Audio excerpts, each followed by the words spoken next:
What's going on YouTube? Zone 5 is officially over. Yes guys, if you've been watching the live streams, you would know, but as you can see, we have conquered Zone 5.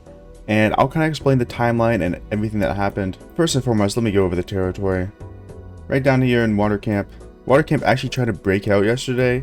They fort dropped up here, it got burnt. They built flags over here, they got burnt. Yesterday, we also pushed out of the pass and fort dropped up here.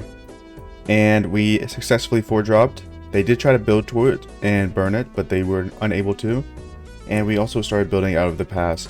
And we're burning these forts down as we speak. Now, I think they're actually defending this J611 fort. Yeah, they are. I think they're defending this fort. I don't know why they're defending it. It doesn't make much sense to me now that they've basically lost the zone. Unless they pop up and try to fight again, but I don't feel like they will. We got a grand total of 3 hours of fighting from Earth Camp, so it was not good fights. And Water Camp actually fought us for a long time, so shout out to Water Camp for putting up a good fight. Earth Camp, I'm a little bit disappointed in what happened, but hey, that's for another story. So basically, as you guys know, this zone started out a couple days ago, and we were actually getting completely wrecked. Now, there's a couple of reasons for that, mainly the fact that our king hasn't been online in 5 days. So the leader of this alliance, the Crow, has not been online in a long time. The leadership will get transferred in a couple days now because he's been offline for 5 to 6 days. As you guys know, we were planning on fort dropping a 3626 fort. We had max resources, we just needed to dismantle it in the home kingdom, and we were unable to do so because we didn't have a counselor and the leader was offline. So that's basically what happened at the start of our zone. A lot of people were pointing out that we didn't have a lot of territory. That's what happened. We just didn't have the fort. And then people were like, oh my god, some of the comments or in the YouTube live stream said, dude, why didn't you just do another fort? It's because we were prepping. We're prepping to do this fort, obviously, right? We have max resources on it. So I don't even know. I don't even know what their point was, but yeah. That's what happened at the start of the zone. Then we tried to push out of both zones at the exact same time. That didn't work out very well. Then we scratched this top zone. As you guys know, they had us locked completely. We scratched this top zone, they had us locked, and we focused all on Water Camp down here. So we only had one piece of territory. This is the only piece of territory we had, and we focused all our players onto this territory, and we ended up beating Water Camp with actually a pretty good fight. I was disappointed in that fight until I fought Earth Camp, and then I was super disappointed. But yeah, pretty good fight from Water Camp. We ended up building another fort here, some territory, and we ended up fort dropping here and ended up cutting them off down here. And this was the deal breaker for them. This is the thing that sealed the nail in the coffin. After this fort cut their territory up here, I believe they gave up. Now they did try to push out a couple times. Whenever we went to fight Earth Camp, they did try to push out, but it ended up not being too useful. They had a fort drop up here. The fort ended up getting burnt pretty easily. They didn't have any field. And they were also building territory down here and ended up getting burnt pretty easily. Now, I do feel bad for Winter Camp, because Winter Camp has had the most boring KVK of their lives, but as you can see, they're going to be sharing these zones, getting these bastions up, and we'll be getting probably both of these zones. Yeah, unless Earth Camp does something fishy here, I believe we will get both zones. But, moving on. Let's talk about my Zone 5 goals, because the zone's basically over now. Now, as you guys know, my main goal for this zone was actually to get 1 billion in KP in this zone. And I failed. I failed, guys. I ended up getting around 110 million KP.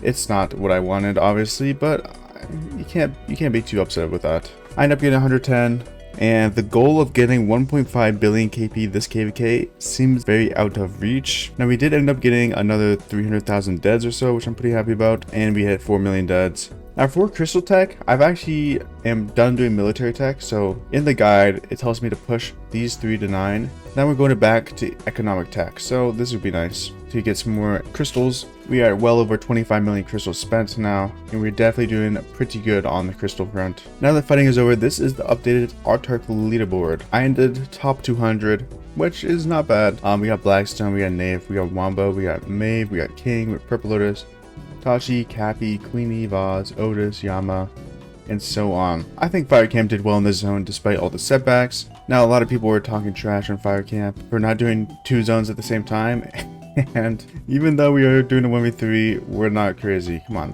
that's very, very difficult, especially with our main line shell. But I guess we'll see next zone, because we will be doing a 1v3 in the next zone once the past 7's open, so that'll be fun. At the death leaderboard, I'm not even close. Naef was swarming a ton of flags. He was going crazy. He's number 1. And heals, I'm 433. So I'm actually trading decent in these this KVK so far. Now I do have T4, so that does help a little bit for the trades, but not bad overall.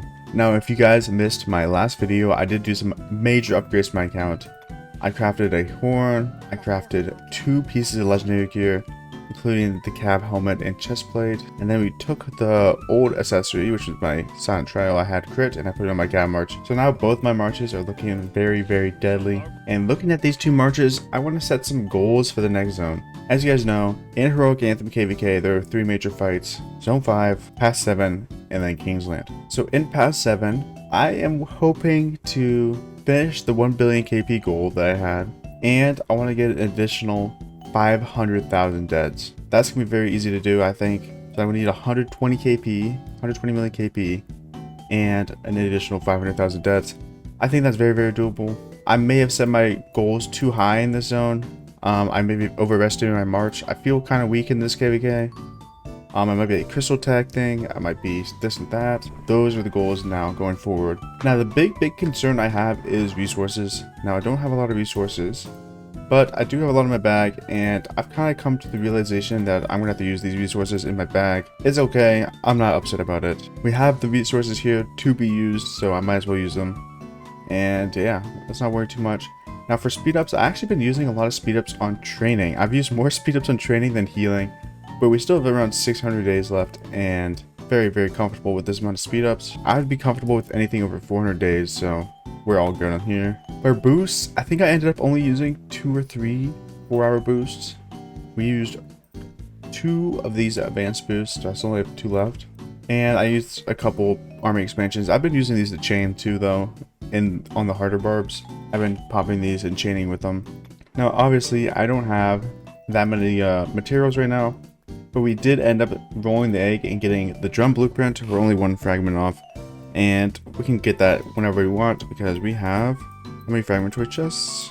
We have a total of 28 fragment choice chests. So that's quite a bit, and that'll be very, very nice. Looking at my gold heads, we're now up to 51 gold heads, and I have been debating what commander to use them on, and I've decided I'm just going to save the gold heads and wait later to make the decision, because I can't really expertise any commanders right now. I don't have the gear for any commanders. I don't have the armaments for any other commanders. So we'll wait, and we'll see if the new cav release is very, very good. And if it is, we might go there. If it's not, then we might go for archers instead. Now I do have one more announcement before we end the video. I have purchased my new PC and it's on the way. It'll be here in a couple of days here, probably like within the next week.